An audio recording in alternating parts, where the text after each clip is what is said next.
Assalamualaikum warahmatullahi wabarakatuh.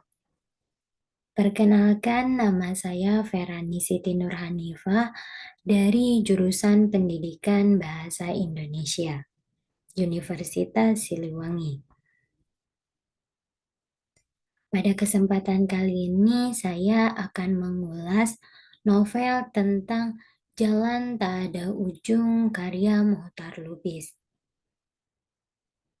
Topik pembahasan yang akan dibahas yaitu konflik batin Guru Isa di Jalan Tak Ada Ujung karya Mohtar Lubis.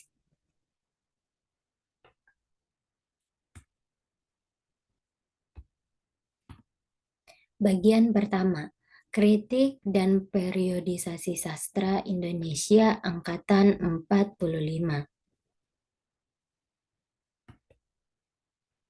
Kritik sastra pada novel Jalan Tak Ada Ujung. Novel Jalan Tak Ada Ujung terbit pertama kali oleh Balai Pustaka pada tahun 1952.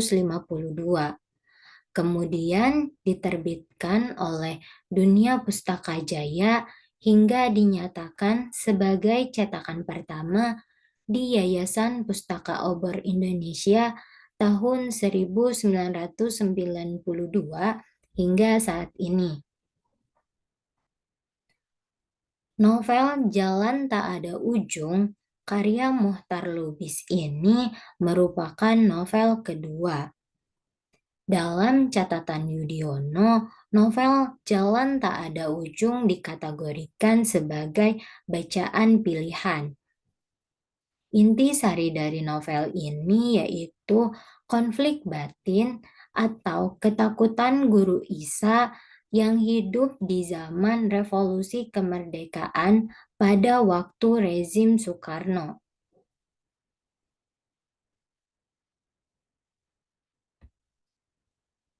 Periodisasi sastra angkatan 45. Pada buku Benang Merah Prosa, Riswandi berpendapat bahwa salah satu karya angkatan 45 adalah karya Mohtar Lubis, yaitu novel dengan judul Jalan Tak Ada Ujung. Sastra angkatan 45 ini dilatar belakangi oleh keadaan bangsa Indonesia yang menderita akibat perang di zaman setelah penjajahan Jepang. Kebanyakan novel pada angkatan 45 ini bertemakan kemasyarakatan, yaitu seperti kemiskinan, pelanggaran hak asasi manusia, ketidakadilan, ketimpangan, diskriminasi, dan lain sebagainya.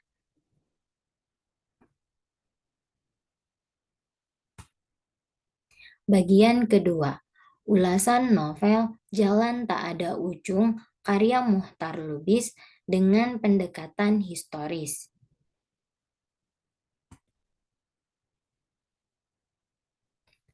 Berangkat dari riwayat penulis novel Jalan Tak Ada Ujung yaitu Mohtar Lubis, di mana ia merupakan penulis kelahiran tahun 1922 di Padang.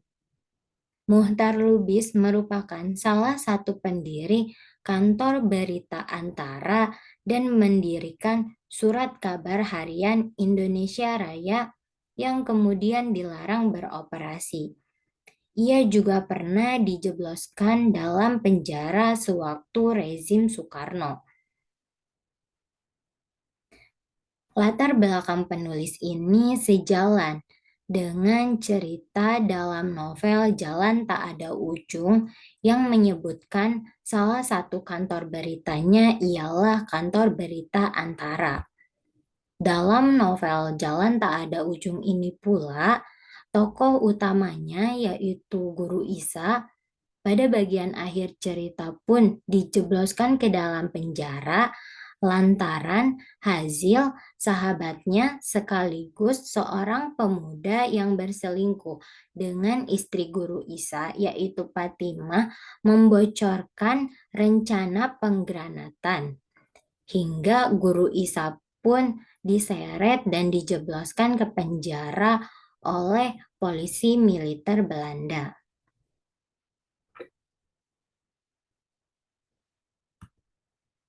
Kemudian, sejalan dengan pendapat Riswandi yang mengemukakan bahwa sastra angkatan 45 ini bertemakan kemasyarakatan. Dalam novel Jalan Tak Ada Ujung, cerita yang diangkat pun memiliki permasalahan seperti kemiskinan dan hak asasi manusia. Hal ini terbukti dengan kehidupan rumah tangga guru Isa dengan Fatimah yang serba berkecukupan, hingga guru Isa yang memiliki hati yang lemah lembut dan berprofesi sebagai guru pun terpaksa harus melakukan pencurian demi menutupi kebutuhan ekonominya. Kemudian dalam novel Jalan Tak Ada Ujung ini pula mengangkat tema tentang pelanggaran hak asasi manusia, di mana hal ini terbukti dengan kejadian para serdadu Belanda yang menembakkan secara sembarangan kepada orang-orang hanya karena salah paham. Kemudian para serdadu Belanda ini pula melakukan patroli dan juga pemeriksaan secara sembarangan. Lalu, dalam novel ini pula disebutkan bahwa terdapat laskar pejuang kemerdekaan yang menyalahgunakan kekuasaannya. Mereka malah menggunakan kekuasaannya untuk merebut hak dari warga dengan mengatasnamakan perjuangan kemerdekaan seperti merampas beras dan lain sebagainya. Kemudian mereka pun melakukan pembunuhan yang hanya berlandaskan praduga semata, seperti melakukan pembunuhan terhadap seorang lansia atau kakek-kakek Tionghoa yang mereka anggap sebagai mata-mata. Bahkan salah satu teman dari Hazil, yaitu Ontong, dia itu melakukan pembunuhan dan memutilasi seorang atau sepasang ibu dan anak hanya karena dianggap mencurigakan. Kemudian, sejalan dengan pendapat Riswandi pula, kehidupan masyarakat pada zaman rezim Soekarno ini masih terpengaruh akibat perang. Pada novel ini pula diceritakan perjuangan antara kaum muda dengan para serdadu Belanda. Hal ini terlihat dari perilaku Hazil, di mana ia merupakan seorang pemuda kurus yang berjiwa dan bersemangat juang yang tinggi. Ia juga merupakan sosok pemimpin dari Laskar Perjuangan yang ada di Jakarta. Ia melakukan berbagai upaya untuk melawan para serdadu Belanda. Hingga pada puncaknya, Hazil beserta Rahmat dan juga Guru Isa melakukan penggranatan di wilayah bioskop Rox. Kemudian, nilai moral yang terkandung dalam novel Jalan Tak Ada Ujung ini menurut saya yaitu bernilai moralkan bahwa kita itu harus berkomitmen terhadap prinsip hidup.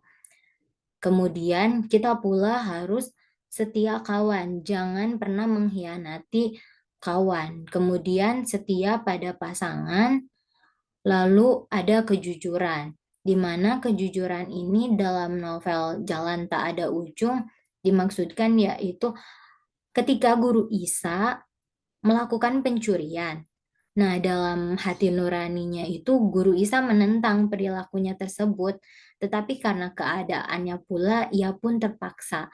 Nah, membohongi hati nurani dan tidak bertindak sesuai apa yang diinginkan hati nurani itu menurut saya merupakan suatu tindakan kebohongan terhadap diri sendiri.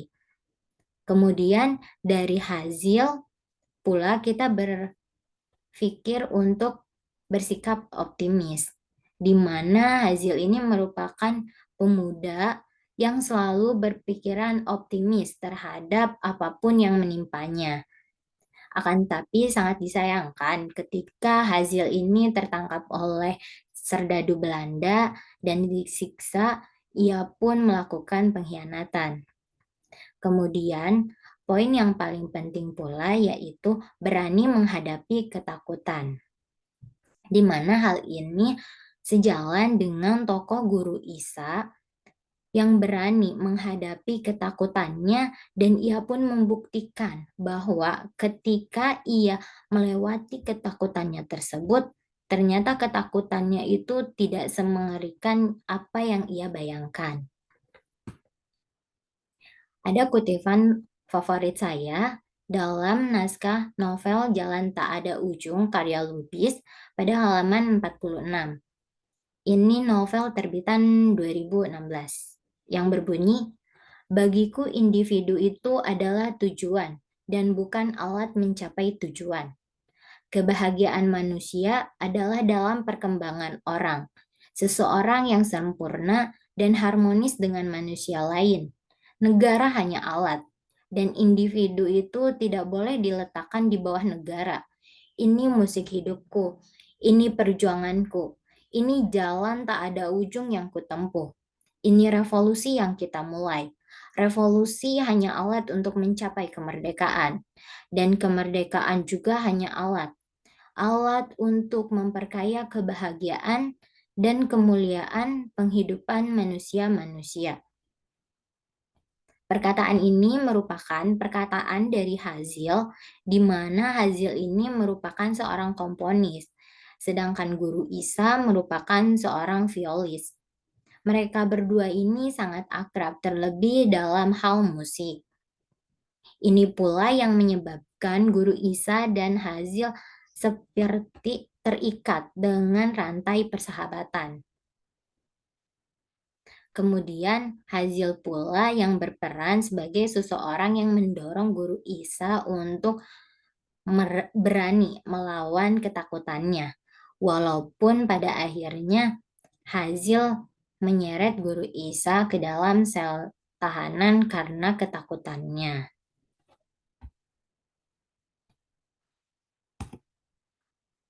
Simpulan dari novel Jalan Tak Ada Ujung, yaitu novel Jalan Tak Ada Ujung merupakan novel kedua karya Mohtar Lubis yang membuat saya merasakan tamparan dalam jiwa.